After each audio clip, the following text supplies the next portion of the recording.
Hello. Hello, everybody. Good morning, good afternoon, good evening, wherever you are. How are we all today, tonight, this evening, this afternoon? Wow. How about this? Welcome back to my live stream. Got a few people in chat. Fantastic. I have to straight up apologize. I mentioned in our group hangout on Facebook that there was going to be a guest on today. And I didn't say who it was. Unfortunately, that was Samantha. She was going to be on, but she texted me this morning, and she's I spoke to her yesterday, and her back's sore. She's not feeling the best, so unfortunately she won't be on. But anyway, I'm sure she'll be much better, and she didn't get much sleep last night, so not to worry. All right, so let's have a quick rundown through the chat. I'll give you a quick weather report. Today will be 12 degrees Celsius cooler than yesterday. Yesterday it was 39, 40 degrees. Today it will be about 27, 28. Quite a big difference. It got really hot yesterday, let me tell you. In fact, 5, 6 o'clock last night, it was still about 37 degrees.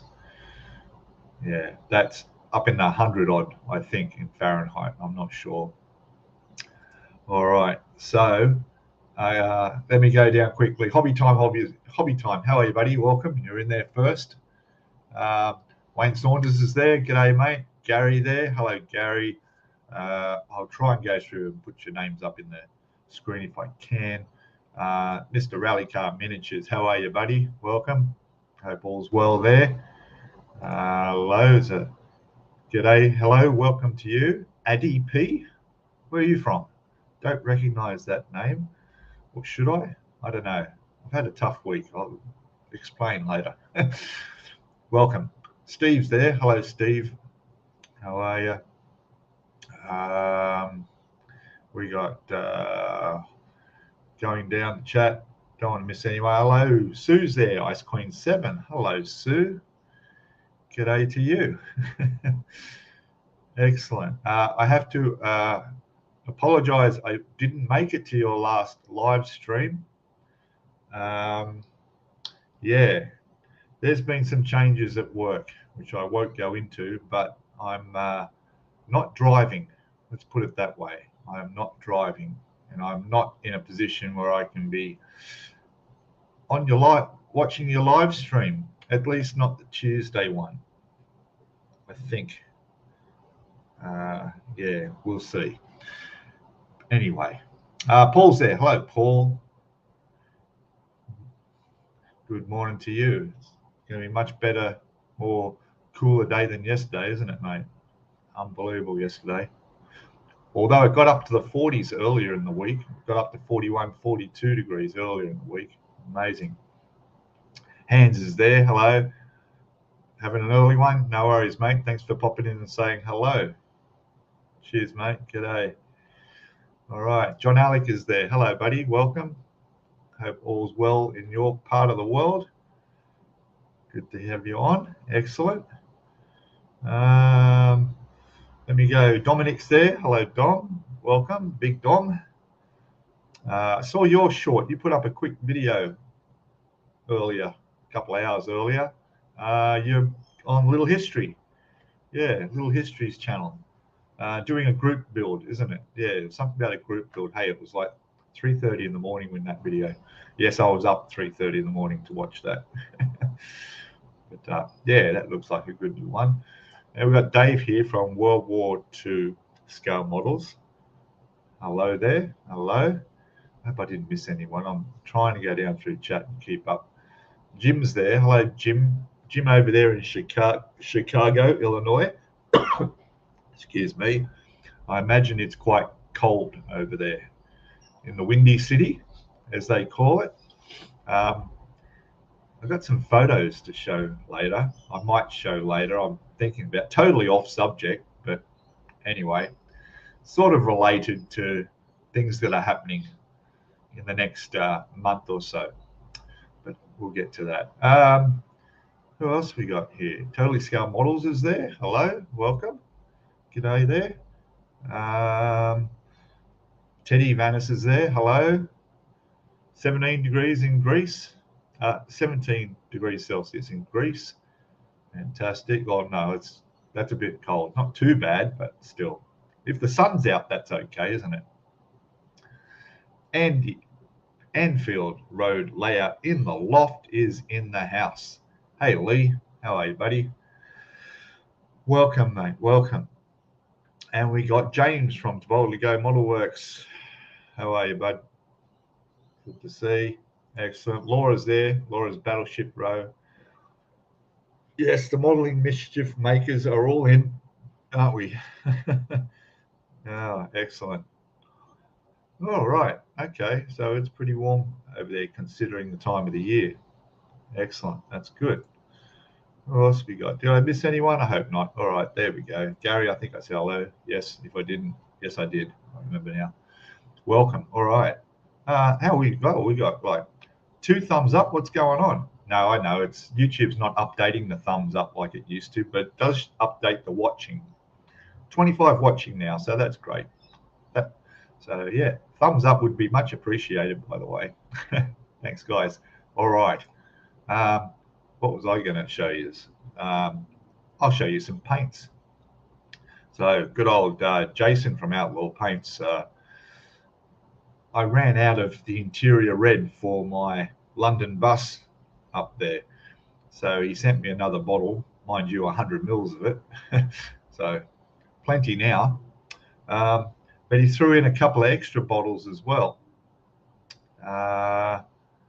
So what I'd like to do, wouldn't it be nice if I didn't have to click on everyone's name? Chat would just automatically show up on the screen.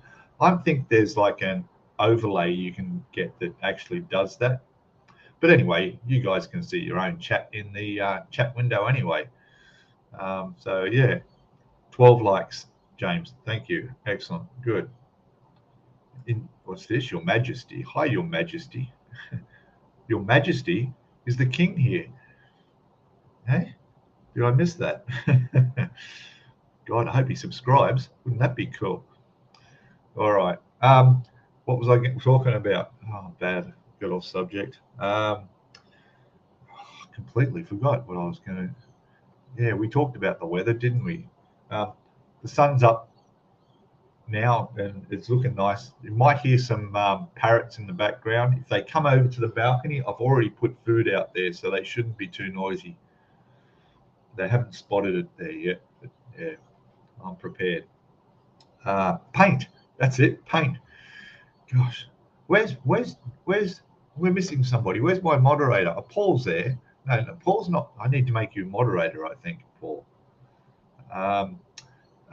Jeff is missing. Jeff's missing. That's unusual. Hey, we'll keep an eye out for Jeff. If you're in there, say a quick hello. Yeah. Yeah. If you're in trouble, type in the safe word, remember? It's okay. Plastic Monkey had a safe word when Sue kept him locked in the cupboard. That's all right. Okay. Paint. So I got some extra paints. He threw in a few extras for me, which was really nice. And I want to show you this. This is really cool. This one is, by the way, thank you, Jason from Outlaw Paints, who has paid the subscription on StreamYard, and we are now streaming in 1080p. Excellent. So as you can see, the picture is better. Not that I look any better, but the view's better. So excellent. And I can put my little logo up in the corner there. So excellent stuff. All right, here we go. Let's have a look at some paint. You'll be able to see these much better now. This one's called Simmons Gold. They're just random simple. I want you to look at, this is a metallic. Look at the amount of metallic in that. All right. Now, you name another brand of any paints where you're going to get that much quality for what you're paying for in the way of pigments and so forth. All right. So obviously, these acrylic lacquers are made up of your pigments and thinner, and it's all measured out individually very precisely. So what you're seeing above that line is just the thinner, This is the pigments. Isn't that amazing, hey?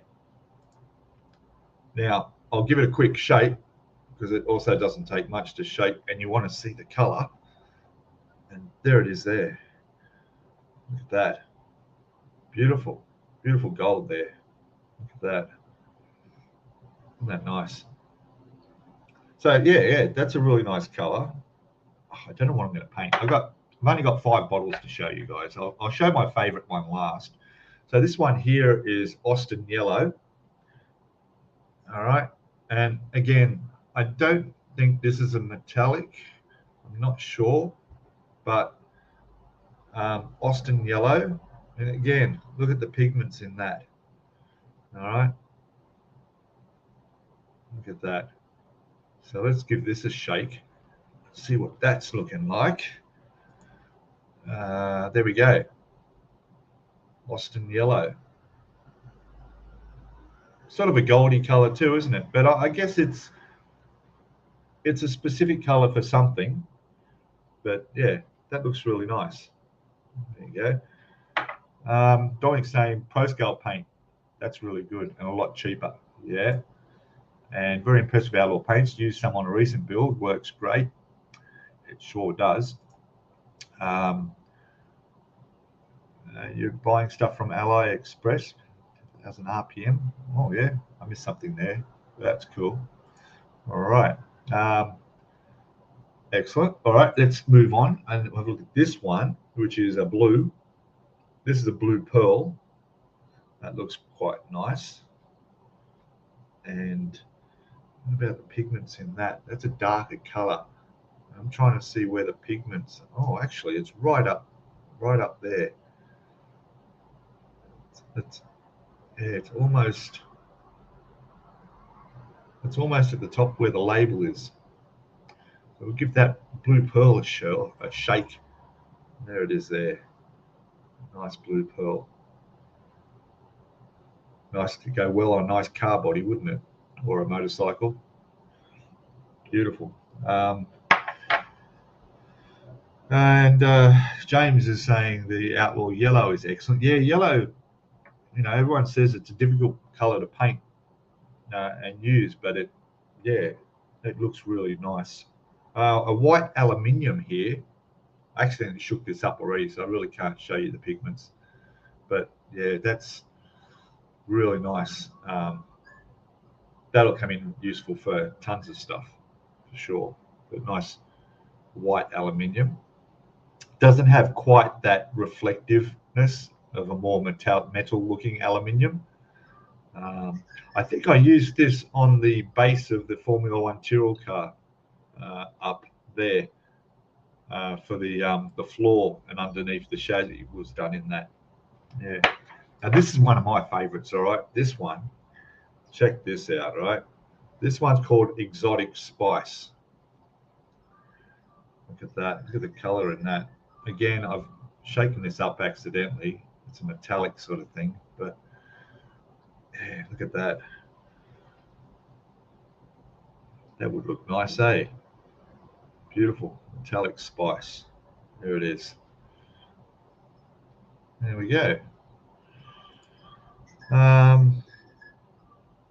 And Paul saying you will need to get a pearl base for the blue, Pete. Is that right? See, I don't know. Okay.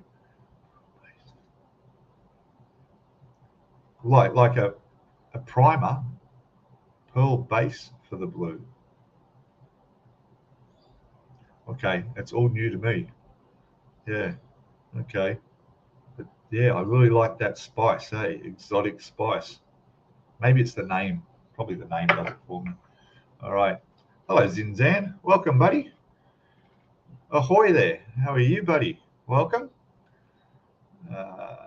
Who we got? Everybody's saying hello to Zinzan. Aren't you popular? I saw you put up a video too. I haven't had a chance to watch it yet. Again, it was very early in the morning. I woke up at don't know why, 2 a.m. And I had a quick look and I see all these notifications. I thought, oh, cool. But yes, I will get over there and have a look. I haven't had much time watching videos the last few days. I've been very busy with stuff. So Anyway, go for a painting. There's hello, mate. Welcome. Welcome. All right. Everybody's saying hello. Saying hello to Daniel. Good. To James. All right. What else? Now, I thought I'd just grab a couple of kits that I forgot I had, which is pretty unusual for me considering I don't have a very big stash at all. I've got like maybe 15 models. Yeah. But these ones I bought for a while ago. And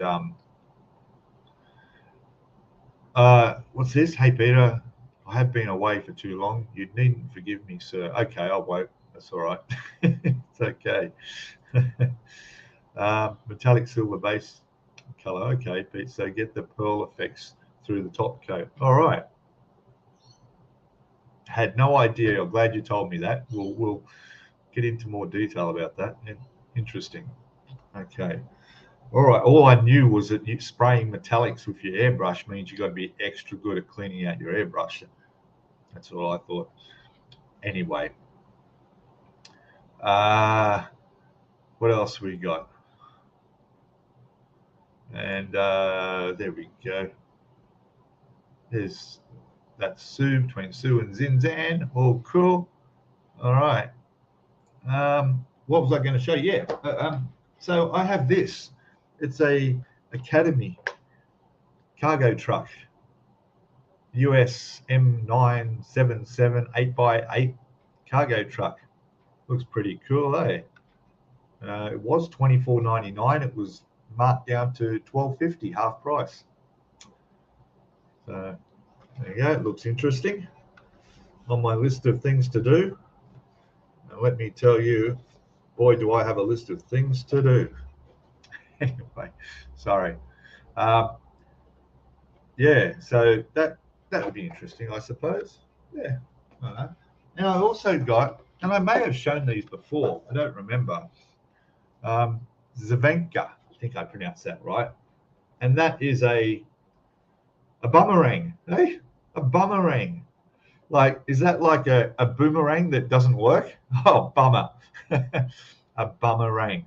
A boomerang. It could be boomerang. Hey, that's not how you spell boomerang, though. I thought, okay. Now, it's a Russian 8x8 armored personnel carrier. There we go. Yeah. A boomerang. Oh, well, there we go. Something different. 172 scale. That's going to be small, eh? I haven't even opened this one. So maybe we can have a look in that and do a bit of oh, sounds broken. No, it's okay. You got to build it. Anyway. So yeah, that's that. I thought I'd show you that. That was $34, I think. $36.99 Aussie dollars, which is probably, I don't know what the currency rate is at the moment, but very expensive in here at the moment. What else? Anyone else? I'm trying to keep. I don't want to miss anybody. They burn real good, Pete. Do they? Wow. Are you suggesting a certain diorama would be good for this? Yeah. Yeah. Oh, let's not go there. You know. Look, all I say is there are innocent people being hurt on both sides. All right. Okay. Now, another one I've got, and I don't think I've shown this. All right. And this is a bit of a special one. All right. So this is not made by any particular manufacturer. This is something you've probably never seen. There we go. It's a BMW M5. All right. 1/24 scale. Oh, there we go. It is Fujimi. It's a Fujimi one. All right. There it is there. I actually bought this probably about four years before I started my YouTube channel, just 3.5 years ago.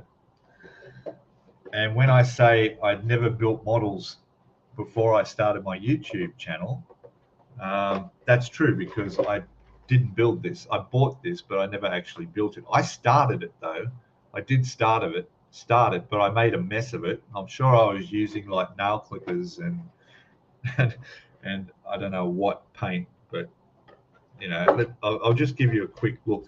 Now, the reason I bought this model was because I owned a BMW M5, which is what that is. Okay, and here is a exact replica of my car that I owned.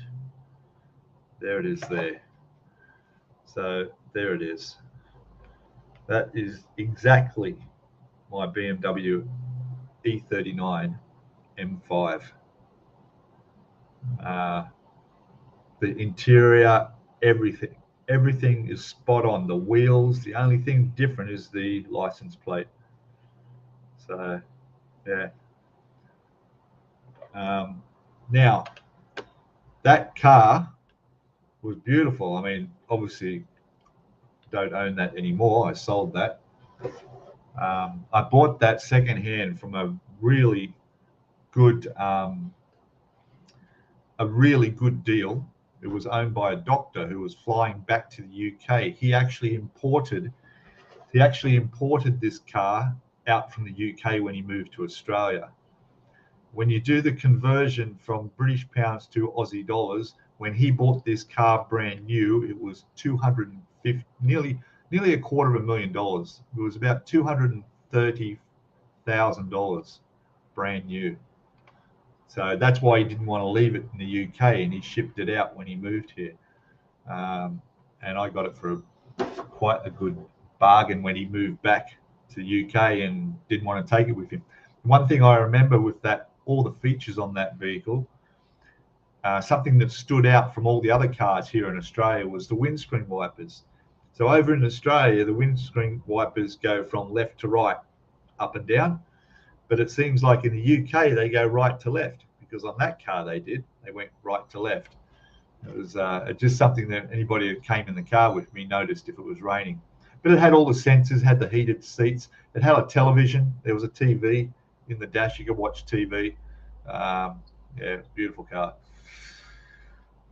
Anyway, Boomerang is a stick. Okay. All right. Very good. Stick. What else we got? That's an electric collection piece. Okay. Very good. Yeah, it is. It is. So what I did was I did a shocking job of the body. All right. It looks like I think I tried to paint this with a marker pen. Like literally, it looked like it was painted with a Sharpie. And I'll show you what I mean. Here's part of the original bumper bar. I'm sure it's been done with a Sharpie. Look at that. Absolutely terrible.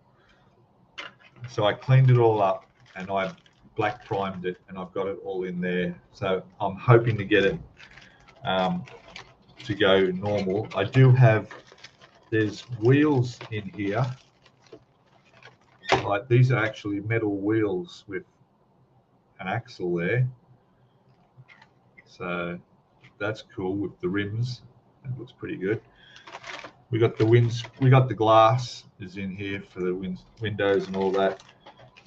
I don't know what I did with the seats. They look terrible. I may need to make that a lighter color. And I also found a jar of XF11 green, which is not the green. There is a specific green. I did have, when I had the car, a sample bottle. I'll have to ring BMW and find out what that actual car is, the color. And then maybe, well, I'm sure Jason Outlaw Paints will be able to, with the correct color code, mix me up the exact color I had of the car. So it's going to be that color. Yeah.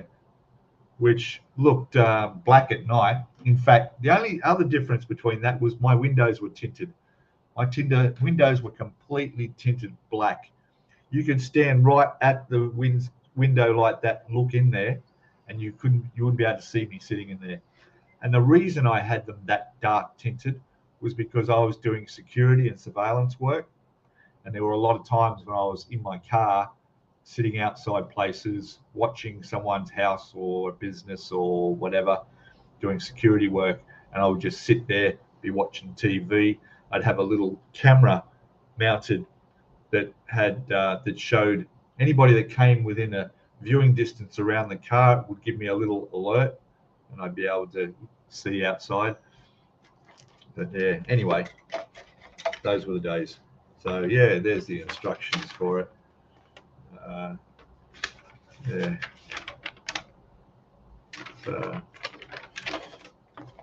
Who knows? Hopefully I'll get that done one day. We're going on chat here. Oh, you got a wingnut wings kit from Andy Hobby Headquarters. Oh, very nice. Christmas present to yourself. G'day, Peter, by the way. Very good. Very good, very good. Yes, thanks, guys. Hit that thumbs up. We got still 35 watching now. Oh, fantastic. If you're watching and you're just hiding in the background, say hello in chat. Tell us who you are, where you're from.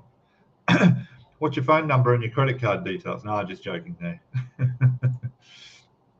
All right. So, yeah, that's what I was going to show with that. My little show and tell part is over. So those who just stayed for that, it was nice to see you. No, we got a few more things we can talk about. Andy's there. Hello. G'day, buddy. Welcome. Well, I'm falling behind in the chat. I'm going to try and catch up. We're getting down to the beginning. I haven't missed everybody. We're good. Okay, I'm down to there. And Paul Price saying all you need is a right-hand drive conversion kit for it. But yes, that's true. Yeah, it is, isn't it? That was another thing. The windscreen wiper. No, I think that was on the correct side. Where I used to get that confused because the indicator and the windscreen wipers were. But it has sensor on there too, so you didn't have to touch the windscreen wipers. If the windscreen got rain on it, they automatically just come on. Everything. I tell you what, it even had a thing where it had a setting so that when you press the remote to open the car, not only will it open, but you could preset so that the sunroof would open, the seats would move, the driver's seat would move into the position you automatically had set for it. The air conditioning would be set to your level. What else was there? Heating, if you had heating on the seats, would be set. Your button one on the remote was you as the driver pre-programmed so that it was get in as you want to drive. Yeah. And in fact, what I almost did was I had a deal for about $800 where I was going to get the driver and passenger side door turned into gull wing doors, like a Lamborghini. I didn't do that. That probably would have spoiled the car, but yeah, I almost was. 1080p Oz is more craggy than usual, is it? Yeah, probably. That if it is, that's YouTube. Certainly not my end. I've got a decent speed here, so it should be okay. Let me just check. I'm just getting my phone was going off with notifications, but that's okay. All right. Now, what I was going to do too is, well, talking about the car I own, we should talk about the bike I own. I own a bike, as some of you know. It's a Suzuki V-Strom 1000. Okay. And I don't think I've shown a picture of what my bike looks like because it's actually for sale at the moment. Obviously, because I'm not taking it when I move overseas to Thailand. So I thought, well, let me just show you guys what this bike looks like. Let me know what you think. Here we go. Ready? There we go. Look at that. I'm selling that complete, as you see. So if you're in Australia and you feel like jumping on and traveling around the country, this is ready to go. All right. So you get the bike, you get the bags, Moto Tech bags, you get the top box, you get the tow bar, all connection custom made up, which runs through to the trailer. You get the trailer, which has the lights. The trailer has charger built into it, so you can charge things in there. In this case, you get a Yeti 150. It's a what do you call it?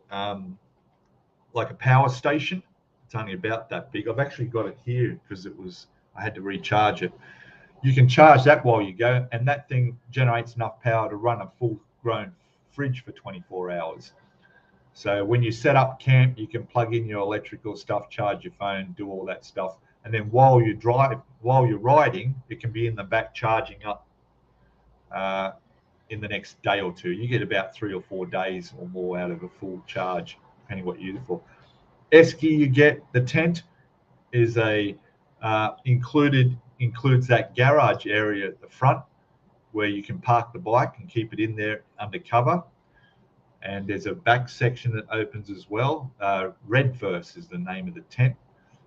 It's specifically for bike touring with motorbikes.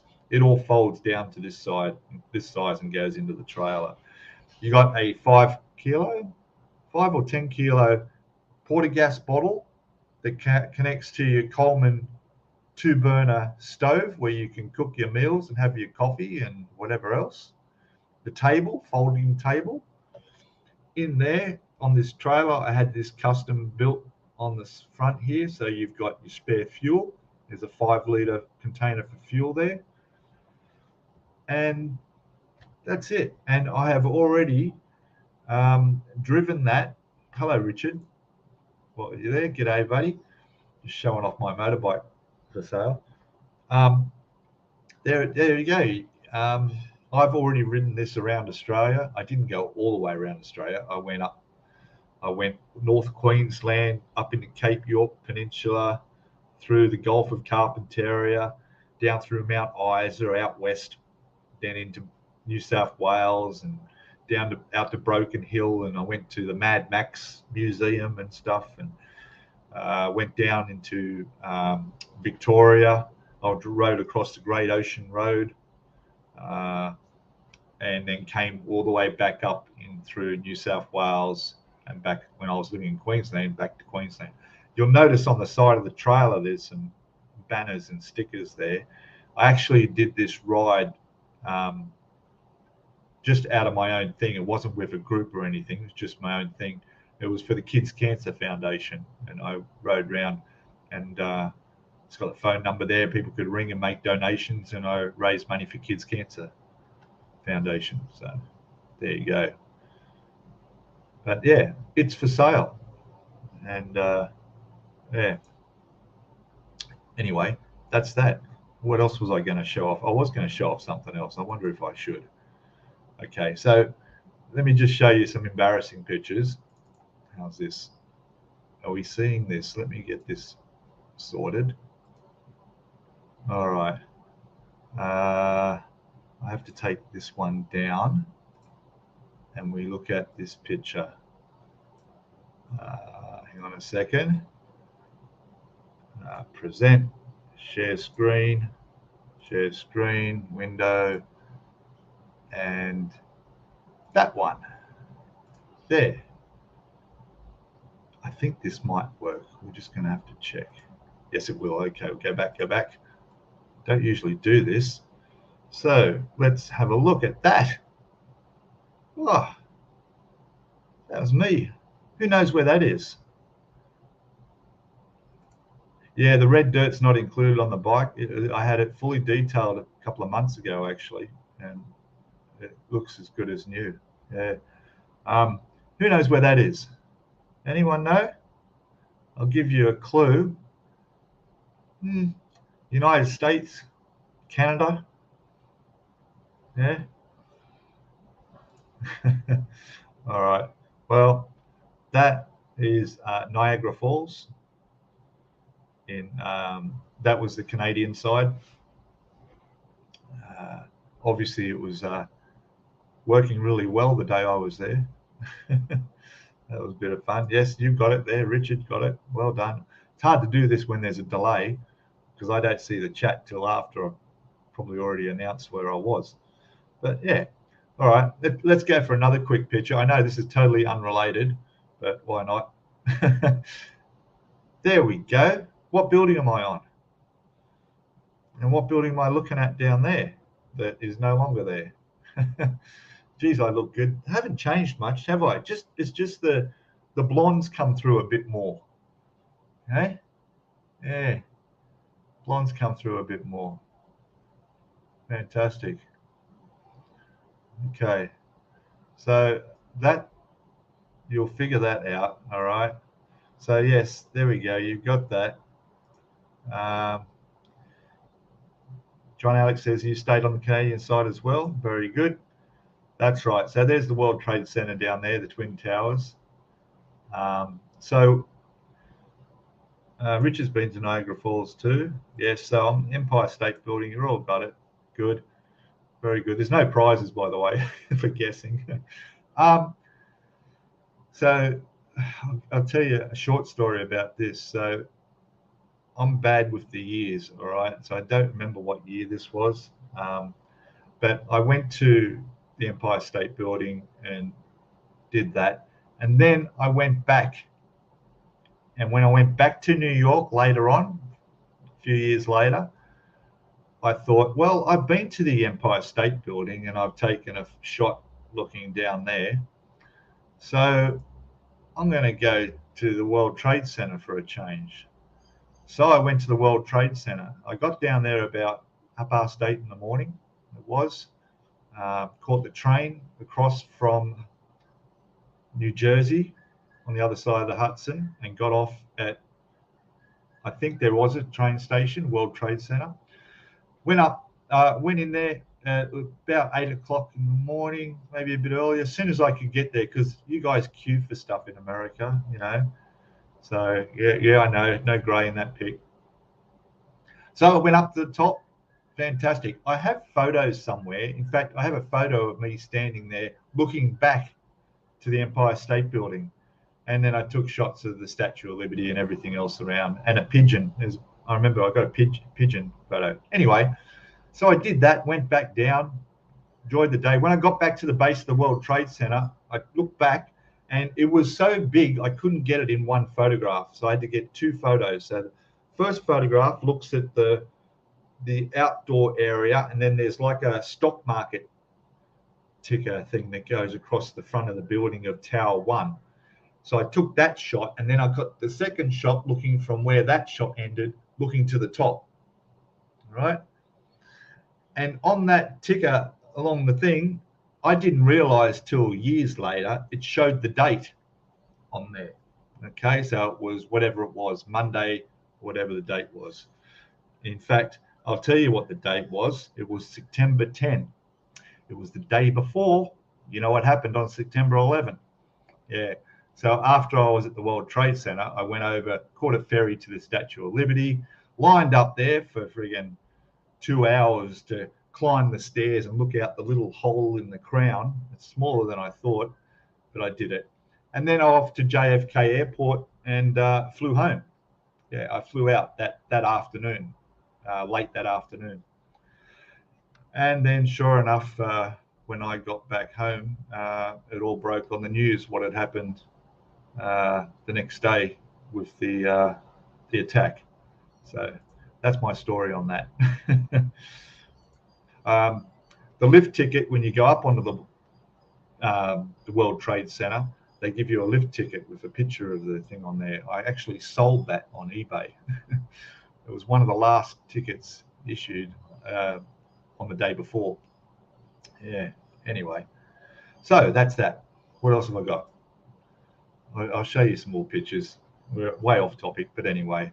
So there's me in Cambodia. No. Yes, Cambodia with Good Morning Vietnam t-shirt at Angkor Wat. A couple of kids came and gave me some flowers. They were nice. So it's pretty. I didn't realize till later that wearing Good Morning Vietnam was not probably the best t-shirt to wear in Cambodia, up around that area, because it was Cambodians and Vietnams didn't quite get along too well. But anyway, it's all good. There you go. Don't mind the safari. It's more like a photography. Back then we didn't have mobile phones. We had to use real point and shoot cameras and stuff. So, but yeah, one of the Conform, I think I remember the name of that, one of the temples. There you go. There's that. Who knows where that is? Many people travel. No? I'm just going to get this up. Oh, Yamato. Very good. Hello, Mark. Welcome, mate. That's good. Fantastic. Peter Oxley. Hello, buddy. Welcome, mate. Yes, it was a close shave. Oh, I've got, you know, I'm always thinking of myself as a cat with 9 lives. I've got a feeling number 9's getting very close, so I have to be careful now. Yeah, that picture, you don't know Mars? Good guess. I never would have thought of that. Yeah, all right. It was Mars. Don't tell anyone. All right. So I got abducted by aliens. Yep. No, just joking. Of course, I'm joking. All right. Gary's got it. The Sahara. There we go. So that's Egypt, Sahara Desert, and you're about to see a pretty funny photo. But anyway, so yeah, I went over to Egypt for 4 weeks. I stayed for 2 months, and this is a place called Siwa. And down, what looks like rocks down there and stones is actually Siwa, the town. And it's like a Bedouin village where people live in the caves built into the rocks. It's remote. To get to this place, you need to go from Alexandria, catch a bus all the way across near the border of Algeria on the Mediterranean, and then you catch it, and then the bus goes south for about 12 hours through the desert to a place called Siwa, which is where that is. And Siwa is famous for things like Medusa, with the snakes in her hair, and also Cleopatra and Mark Antony and Alexander the Great. Well, Cleopatra has a hot spring. There's a hot spring there that she bathed in, and also Alexander the Great marched down through Siwa as well. So there you go. All right. Next picture. I'm not even looking at what's coming up next until I do it. Oh, there we go. Where's that? Where's that? Hey? Okay, so obviously my horse's name was Ferrari. So the guy who lent me the horse. And yeah, so I said, I go to Great Pyramid. I want to go. And I said, no, I said, I'm just going to walk. And he goes, no, walk. You'll take Ferrari. And I said, oh, Ferrari. Sure, okay. Then he comes out round the back of this building with a horse. His name's Ferrari. Let me tell you, it was no Ferrari. It was, yeah, not, it was, yeah. But anyway, Cairo, Great Pyramids, Giza. There you go. On the horse. Named Ferrari. Yeah, I guess I got ripped off. I don't know what I paid to rent the horse, but yeah, it wasn't too bad. So there you go, Ferrari. Let's have a quick look. Where's this? Anyone know where that is? No? Very good. This is not the Ferrari you signed up for, Pete. I know. That's what we call getting scammed. I got scammed a little bit, didn't I? All right. Follow that camel. Yeah. Yeah. Oh, look, I've been on the camel too. I spent 3 days on a camel and I will never ride a camel again. They are the most uncomfortable ships of the desert. Bullshit. No way. They are most uncomfortable. Yes. So this is where I rode a camel for 3 days out in the desert near the border of Pakistan. But this is in a place called Mysore. It's a palace famous for its oils in Mysore, jasmine, rose oil, lotus oil. And this was one of the guards to the Maharaja who owned the palace, who showed me into where his private elephant collection was. And all his all the elephants were in the back there. So there you go. He rode through the desert on a horse called Ferrari. Oh, that's that's a song, eh? Isn't it? I swear that's a song. That sounds familiar. Oh, funny, very funny, guys. All right. So there you go. So he's that was great. It was a great experience. I have a habit of going where I'm not supposed to go until I get told, because that's the way you see things the general public don't. So I see this big palace and I see a gate open and I go in and I go walk around. What's the worst going to do? Someone's just going to come over and ask you to leave? No problem. Or you might get to walk around and see a lot more. That's my theory. Although I have seen some signs in some countries up on the wall where it shows no trespassing, with a picture of a soldier with his gun and a person getting shot in the back. Maybe not a good idea there. Okay. Interesting fact from Gary here. The pyramids line up like the stars on the belt of Orion. Yes, I think I've heard that. Yeah. Was that Men in Black? No, but that's true. Yeah. Yeah. Definitely highly recommend going to Egypt if you get the chance. And go down to Aswan and Luxor and the Valley of the Kings. Do it all before you, sometime in your life. So there we go. India. Can anyone guess how long I spent in India? Eh? How long? All right. So to give you a clue, I originally went to Nepal. We might see a photo. I'm not sure. Yes, we will. It's coming up. And then I traveled on after that into India. So, yeah, I'll tell you because there's a delay. So you probably guess. No. So in India, I was there for 5 months. I traveled through India for 5 months, all the way across and around. So, yes, quite a culture shock. All right, let's move on. I'll show you one more. I've got a couple more. There we go. Yeah, don't worry about the fashion. I don't know where I got that from, but obviously it wasn't too hot there. So that's Agra and the Red Fort. This is also where the Taj Mahal is, but the Red Fort's very interesting. Beautiful place you can go around.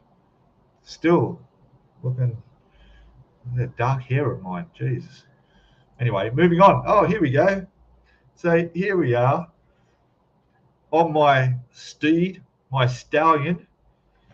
Now, obviously, I've been ripped off again. I've been scammed. Rent horse, ride to volcano. Don't walk. So there you go. What's the sickness you've got? It's called the travel bug. I can't shake it, mate. It's the travel bug. It's not a bad sickness actually, but you can't get rid of it once you've got it. It's more contagious than COVID. All right. That's right, James. Yeah, of course it is. Yeah, whatever you say. So there we go. So yes, don't walk to the volcano. You can ride a horse. This is in Indonesia, island of Suva, which is the main island, which includes Jakarta. And then down as you travel through, you come to a place called Yogyakarta and Mount Bromo. Okay. So this is that's a volcano, obviously, behind me, where I'm going to ride my stallion across the lava black soil lava flow. Then, of course, the horse didn't want to climb up the volcano. I had to manually do that. But anyway, so yeah, this horse's name was not Ferrari. I don't remember its name, but it was a little bit small. It was a little bit small for me. I'm not a big, all right, I'm a tall person, but, you know, it's, yeah. It should have been 6 months, but the Australian MC got him out early. No. Where haven't I been? Oh, look, there's a big world. So, yeah. So there we go. Indonesia. Through Indonesia, I traveled Porsche. Yeah, that Porsche. No, I think that was all more like Volkswagen Mini. I think it was a Mini Cooper. I think its name was Mini Cooper. Yeah. Anyway, not the most comfortable of horses. It was quite embarrassing, actually. I got the smallest horse. There were others that rode as well. Yeah. Yeah. So Indonesia, I was there for 6 months. 6 months, and I can tell you, I went from Jakarta through Java to Bali, across to Lombok and the Gili Islands, where I started scuba diving, and then I went to Sumbawa, the next island across, then Flores and Mount Merapi, which was one of the biggest volcanoes ever to erupt in Flores. And then from Flores, you go from there. The next island across is to Timor. Couldn't go to Timor. There was a bit of unrest happening there. But yeah, so. Oh, and I also went to Sulawesi and Toraja land. Up in Sulawesi is a Manado, a place, and then in between where you go up into the mountains, and there's actually people who live in huts up in the trees. They live in the rainforests. They're like natives in Toraja land, and they live up in the trees, and they bury their dead in coffins where, I know this is off subject, but anyway, this is the Scalemodeling tourism channel. They do wood carvings in the likeness of the person who passed away, and then they put those statues up outside on the cliffs, hanging on the cliffs, and in caves inside the cliff, they put the coffins. You can actually go inside the caves and see all the coffins and stuff. Fascinating place. Toraja land in Sulawesi. Check it out. Laura saying, let's go, Molly. What is it about Australia that's so bad that all the older you spend so much time traveling? I don't know. It's because we're so far away from everything. Australia's down here on its own, and there's no other cultures around that are close by, and we just get curious. Although a lot of Aussies don't travel as well. So, you know. Hello, Skullfish. Welcome. Yes, welcome to the slideshow. All right.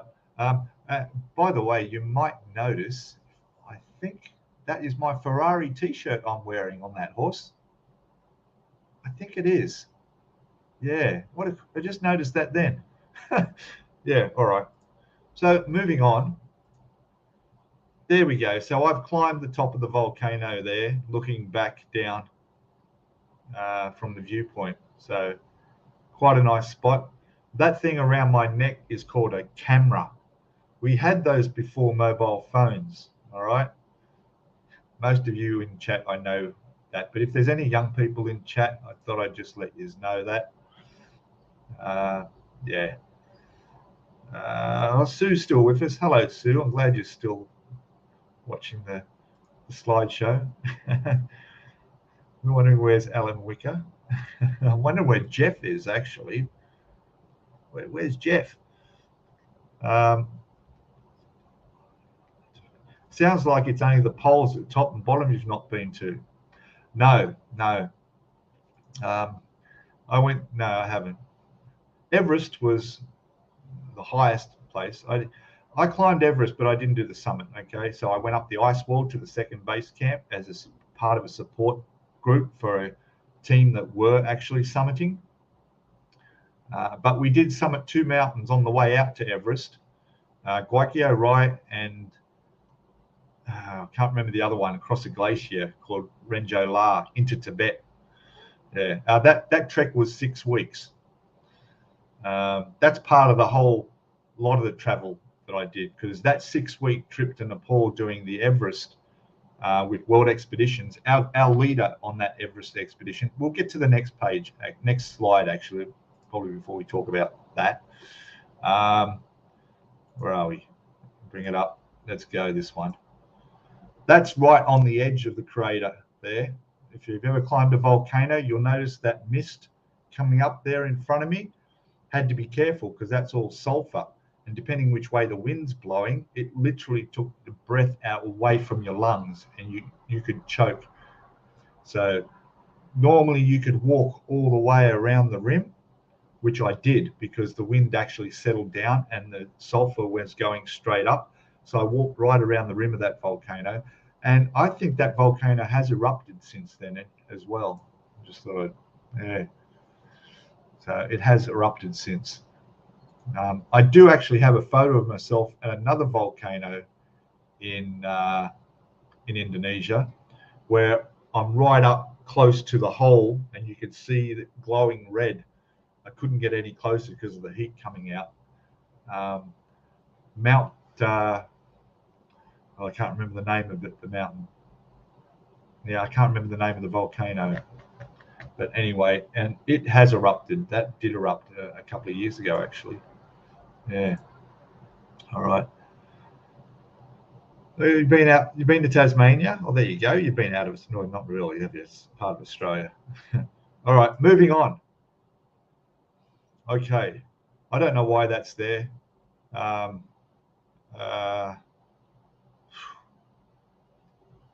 the way, that T-shirt is from Massachusetts, from Salem. That's why it's got a witch on it. I went to Massachusetts. Anyway, I think that is in Sulawesi in Indonesia as well. If I remember right, yeah. This is in Laos. So I went from Vietnam into Laos. Rather than do the touristy thing, I went the back way. I went on a long-tail boat down the Mekong River, stopped in a few villages along the way. Some of the villages are very remote. One part where I went up into northern Laos in the Golden Triangle is, hello, Mats Nielsen. Hello from Sweden. Welcome, mate. We'll get back to modeling soon. I'm just showing off some of my trips. So, yeah, Laos. I went up and photographed the first. I got. How do I say it? All right. So there was a known pygmy tribe in the 70s that were last photographed in the 70s up in the northern Lao-Thai border in the Golden Triangle. And I thought, well, that's a long time since someone's taken a photo of this pygmy tribe. They're Indo-Pygmy tribes, all right? So I went up there. And no, those kids aren't pygmies. They are actually kids, all right? All right, yeah. So I went up there and I found a guide and we went up through Burma. Through Burma and Mandalay, up into the north of Burma. And then I found the pygmy tribe. We went on, even to the point where I was on a bamboo raft with poles heading up river to the village, and then I found the pygmy tribes, and where there were, I think, reported 50 or 60, 30, 40 years earlier. I took photos of a few of them, and now there's only like 12, a dozen or so left. And right now, I don't think there's any left now, unfortunately. Just civilizations come in and they've just gone out. So, yeah. That was fun. What else have we got? Are we all still in? Have we still got people watching? 31 watching. Excellent. Cheers, guys.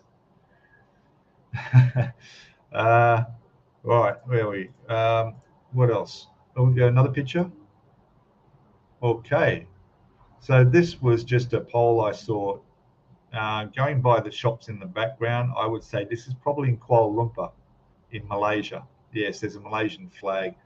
So there we go. If you can find where you're from, yeah, Kuala Lumpur is 250 kilometers. So I'm in Malaysia somewhere, probably in Penang, maybe. Yeah. So London was 9,000 kilometers from here, and uh, Paris was nearly 9,000.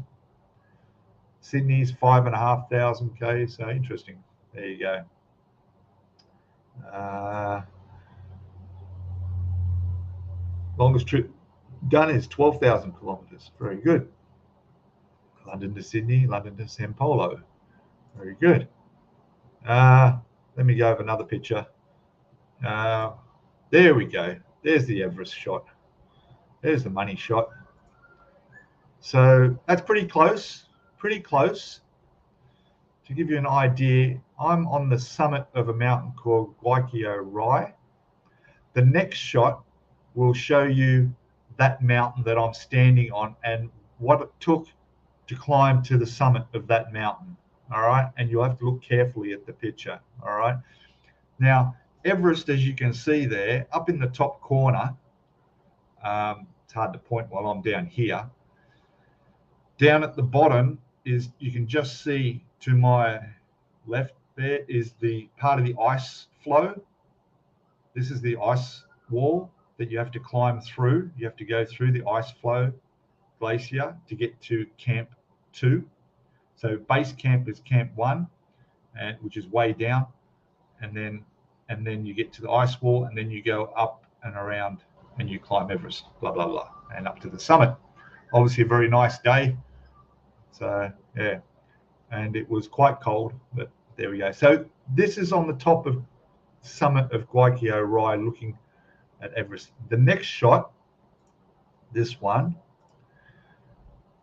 well, there you go. So I have sort of been on Everest. At least my hand has been on the top of Everest. So how's that? So this was taken about a week earlier. All right. So this trek was 6 weeks long. Okay, because to get there, you start in a place called Lukla, Namche, and you have to walk. Obviously, there's no roads, and you have to acclimatize. So there and back is 6 weeks. So that last photo you saw was me standing up on there, standing there with Everest in the background. Okay, that's where I was in about 3 or 4 days from this shot taken. Okay, we had to go up here, although not all the way up there. There was a section where we had to zigzag and work our way up to the top of that peak. And as you can see, I look pretty cold. My face is swollen up. It was, even though a clear sky, it was quite chilly. So there you go. The next picture. Oh, there we go. We're coming to the end now. So this was in one of the islands in Thailand. When I first went to Thailand, I came off my motorbike. I think I was on Koh Phangan. I remember now. Koh Phangan. What altitude was that pic? Rightio. So that altitude was about 16 or 18,000 feet. All right. Yeah. The highest I reached during that whole expedition was 18,500 feet. And that was on Everest itself, above the ice wall on Camp 2. All right. And our leader, our guide, to give you an idea of what it took, Peter Hillary, which was Edmund Hillary's son, was our team leader from World Expeditions. And it was an exploratory trek. So we were trekking into Tibet and a couple of other unknown areas for future treks to open up. We crossed a glacier and other places, and we met Tibetans. And so, yeah. But Peter Hillary was our leader. And so was a Gurkha Sherpa, who was related to Nenzing Norgay, who was Edmund Hillary's one of Edmund Hillary's guides. So yeah, you know, all the Sherpas and that. We had to do this trek. We had how many was there? About 25 porters, guides, Sherpa cooks with us. We had 10 yaks carrying gear as well. And we also, the whole expedition as we trekked out there. So there you go. So yeah, I ended up, it just scratches, ended up going to a local hospital. They put anesthetic on there and treated it, and it was all fine. Because there was a bit of, it had rained earlier and there was some sand on the road, and it's very hilly around on that island. And I wasn't very experienced on a bike, and I've come down, the front wheel went out and I crashed.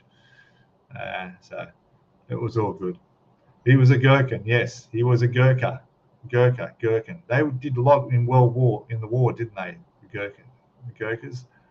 Yeah, very, very fit people. Hey, these Sherpa guides, I mean, I seen them walking in sandals, carrying our gear, like 40, 50 kilos of gear on their backs, and they'd go ahead of us and they'd set up tent and our camp for us. So when we got to the camp, all our tents were already set up. There was hot coffee and Milo and tea ready for us as we walked in. It's amazing, really incredible. It's still like that today. It's no different because nothing's changed. It's still the only way if you want to trek. That's the way you got to do it. So yeah, I think we're running out of pictures. So there might just be one more. Let's have a look. Go across. All right. So this was in part of Thailand again. You'll see that mountain out in the water. This is where they have all those beautiful rock pinnacles coming out of the water. It's where one of the James Bond films were made. But I went out to a place called Andaman, the Andaman Island, and to get there, I think it was a bus, and then it was a local taxi driver in a rickshaw or tuk-tuk, and then I got left on a beach where a guy came out in a motorized speedboat who picked me up and took me out to the island, and then that's where I stayed. Okay, so there's a North Andaman Island, all right, where you can stay at these islands, but you got to be, someone may. What's this one? Monkey, eh? Monkey wouldn't climb a Gurkha, not tall enough. Yeah. So anyway, here I'm just waiting for the guy to come with the boat to pick me up. Yeah, sometimes communication can be a problem. And I had no idea when this guy was coming. He did show up. It was okay. This was when I was waiting to come back to civilization off the island. There was one island where I stayed for a couple of weeks, I think it was, where it was just me. There was no one else, and they caught the food that I ate, and it was really primitive. There's a place called there's a tribe of people that live on an island. I don't know if you've heard of it. They're part of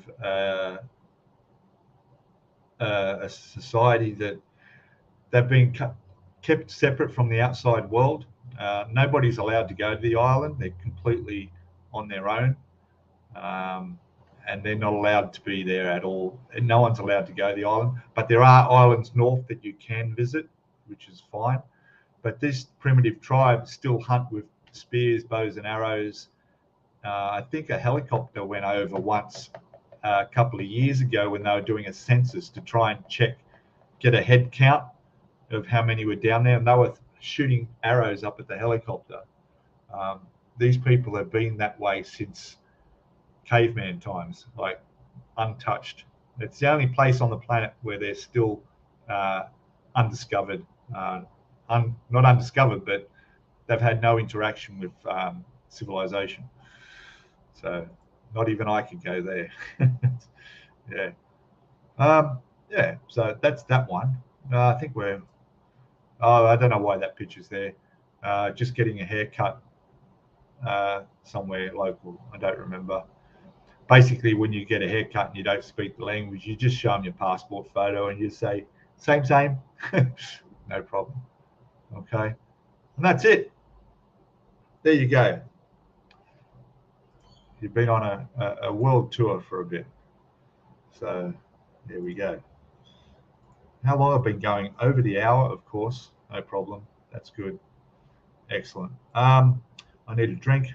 There it is. The birds haven't come, although I can hear them out there. They're not far away. The cookies are gone, so they've eaten their cookies. All right. That's it. That's it. Now, there's going to be a bit of a special show next week. It will be, I guess it'll be a Christmassy one. It'll be on the 22nd, so a couple of days before Christmas. I might go as far as put a Santa hat on. We'll see. We'll see about. Have you visited Cape Panwa in Thailand? No, I haven't. Cape Panwa. Is that in the south? Sounds nice. Let us know when you can break out the popcorn. Yeah, for sure. No worries. I have a lot of photos, but yeah. Maybe that's for my other channel. Hey, I actually do have another channel. It's not a public channel. It's just my own one. It's called Globe Tripper. Yeah, Globe Tripper. I do have a couple of videos on there when I was in Africa, more recently. So, yes. What am I building now? Matt's asking. I'm building the Ravel London bus. There's the box down there. 124, yeah, 124 scale London bus. Okay, it's going well. It's going well. I've just been, undercoated the top level, the top floor, and I'm about today. I'll put some color. I'll do the bus red on that, and probably in the next day or two, I'll be putting all the seats in the top, which are already put together and already built. So that's all good. Just near Phuket, is it? Right. Phuket. Yeah.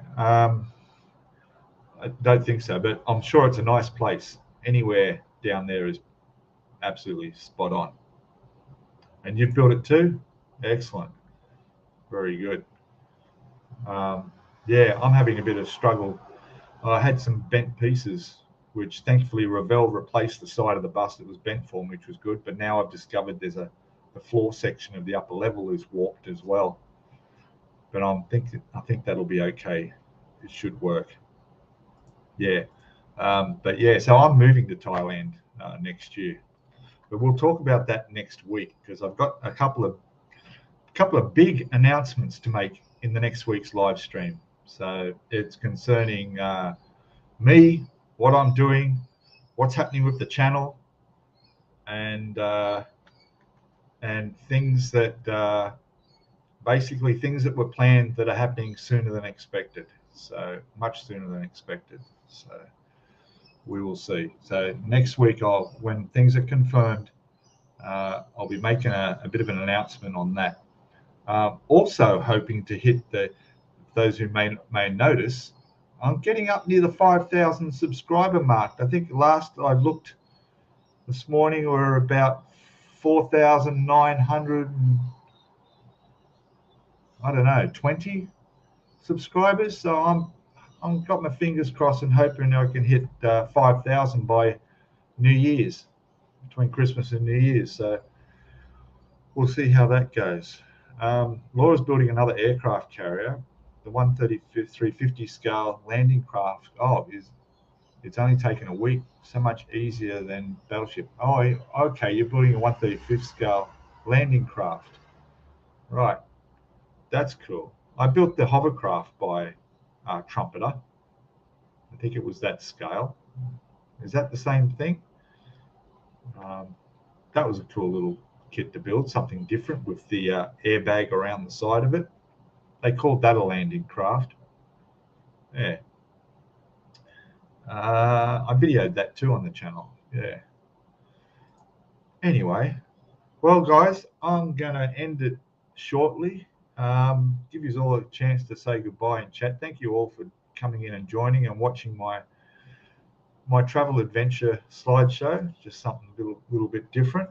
I'm sorry we couldn't have Samantha on, but I'm sure she'll be fine, and we might try and get her on next week. We'll see if we can get her to wear a Santa hat as well. How about that? Oh, nice. Yeah. The Tyrrell's a nice build. And I'm really looking forward to building this, the Brabham, Martini Brabham as well. I just did the unboxing of that last week, and we went through and had a look at what's in the kit there, and it looks really, really good too. So that's definitely something to look forward to. So, all right. So thank you all, guys.